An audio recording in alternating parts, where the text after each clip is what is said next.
বুকের মধ্যে বৃষ্টি নামে, কুল ছেড়ে আজ ও কুলে যাই, এমনও সম্বল নেই নিকটে।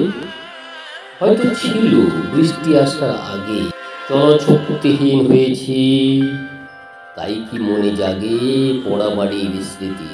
আমার স্বপ্নে মেশাও দিন, চলশক্তিহীন হয়েছি, চলশক্তিহীন।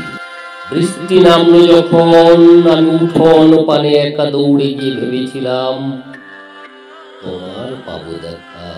হয়তো মেঘে বৃষ্টিতে বা শিউলি গাছের তলে আজ আমাকে এসে ভিজিয়ে নিচ্ছ আকাশ ছেঁচা। কিন্তু তুমি নেই বাহিরে, অন্তরে মেঘ করে ভারী দেখো বৃষ্টি আমার বুকের মধ্যে ঝরে।